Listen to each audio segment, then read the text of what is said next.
Joan Mir akhirnya keluar dari bayang-bayang kelamnya. Marc Marquez akhirnya kembali ke puncak. Gelar MotoGP 2025 ini terasa jauh lebih emosional dibanding semua trofi yang pernah ia menangkan sebelumnya. Francesco Bagnaia akhirnya merasakan kembali sensasi kemenangan di MotoGP Jepang. Joan Mir akhirnya keluar dari bayang-bayang kelamnya. Di Motegi, Jepang, ia menutup penantian panjang. 1422 hari sejak terakhir kali naik podium pada Portimao 2021 bersama Suzuki.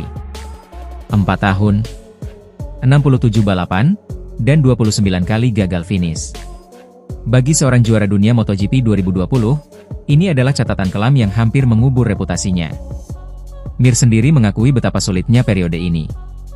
Sejak kami memutuskan untuk pindah ke Honda di masa sulit, kami sudah tahu bahwa kami bisa saja mengalami masa-masa sulit tanpa hasil yang baik, tetapi saya tidak bisa membayangkan waktu selama itu. Honda yang tak kompetitif, serangkaian cedera, ditambah tekanan publik dan media sosial membuat Mir sering terlihat seperti bayangan dari dirinya yang dulu. Tapi di Motegi, semuanya berubah. Mir mampu bertarung dengan para pembalap papan atas, bahkan berduel ketat dengan Marc Marquez di sprint, lalu pada balapan utama ia membuktikan dirinya. Pedro Acosta mulai melemah, dan Mir memanfaatkan peluang itu, menyalip dengan penuh keyakinan, lalu mengamankan podium bersejarah bersama Honda.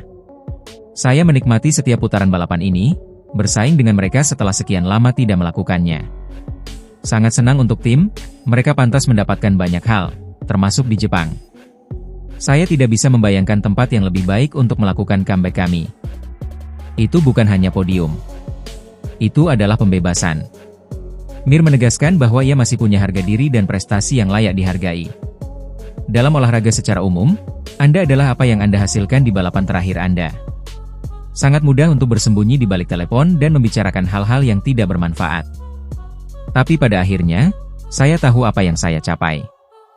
Di balik sorotan publik yang terus membandingkan dirinya dengan masa lalu, Joan Mir bangkit. Bukan hanya untuk dirinya, tetapi juga untuk Honda yang haus pembuktian.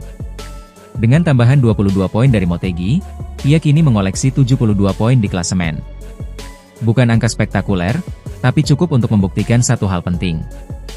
Joan Mir belum habis.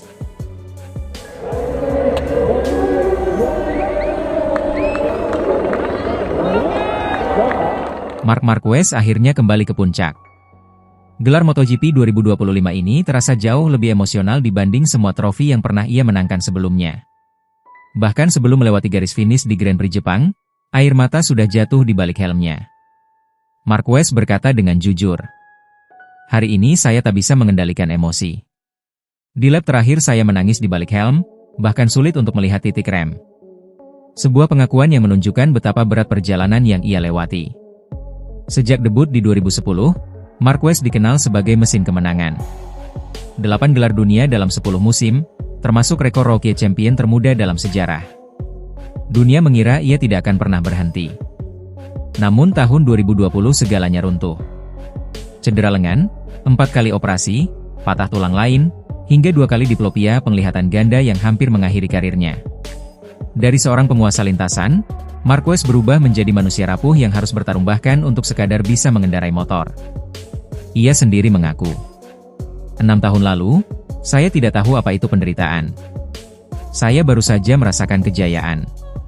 Tapi 4 tahun terakhir, dengan operasi, patah tulang, dan penglihatan ganda, itu sangat sulit. Kita manusia. Saya punya bakat, orang lain juga, tapi kita hanya berusaha melakukan yang terbaik. Kini, di usia 32 tahun, Marquez bukan hanya juara termuda di era MotoGP, tapi juga juara tertua. Dari tim Honda yang pernah membesarkannya, ia berani pindah ke Gresini Ducati tanpa bayaran pada 2024. Keputusan itu mengubah segalanya. Penampilannya begitu luar biasa hingga Ducati lebih memilihnya ketimbang Jorge Martin untuk mengisi kursi pabrikan bersama Pecco Bagnaia. Dan musim 2025 ini, dengan 11 kemenangan Grand Prix dari 17 balapan, Marquez kembali menjadi raja.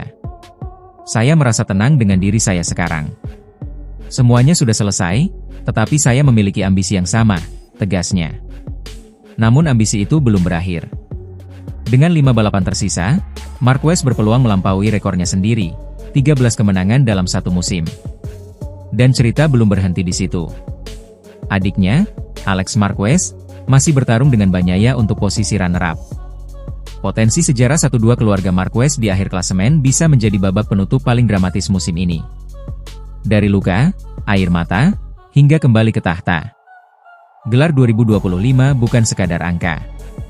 Ini adalah bukti bahwa Marc Marquez masih menjadi legenda hidup MotoGP.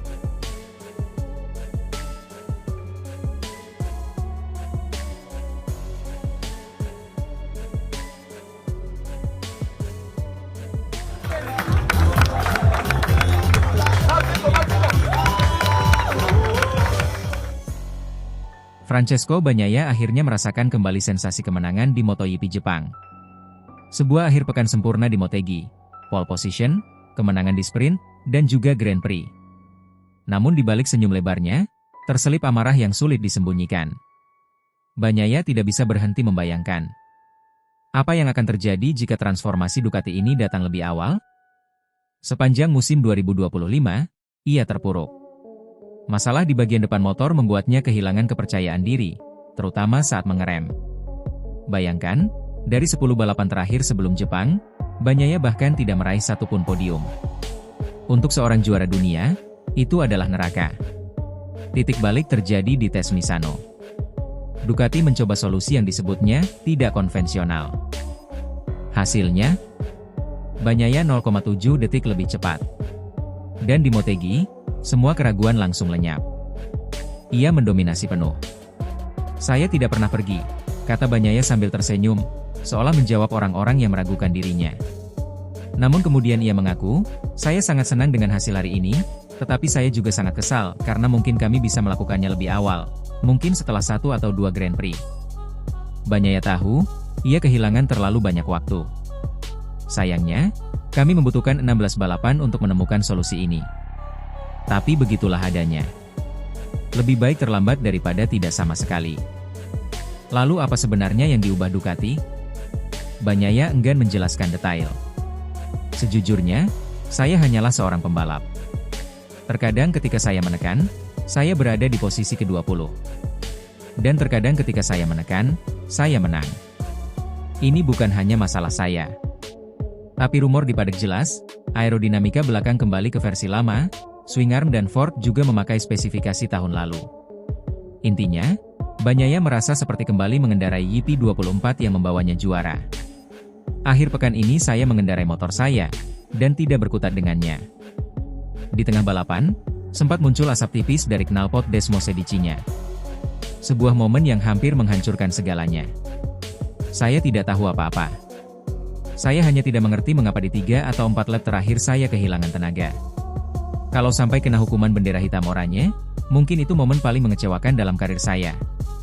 Untungnya, motornya bertahan sampai garis finish." Dan kini, Bagnaia kembali ke jalur perebutan posisi runner-up, hanya terpaut 66 poin dari Alex Marquez. Tetapi semua ini meninggalkan satu rasa getir, Ducati dan Bagnaia baru menemukan solusi ketika musim hampir berakhir. Ia sendiri menutup dengan pernyataan tajam, penuh sindiran terselubung. "Mungkin di Grand Prix berikutnya saya akan kembali ke posisi ke-20, tetapi saya hanya ingin menikmati momen ini, dan mengucapkan selamat sebesar-besarnya kepada Marc yang sangat pantas menyandang gelar ini." Kemenangan yang penuh kebahagiaan, tapi juga amarah.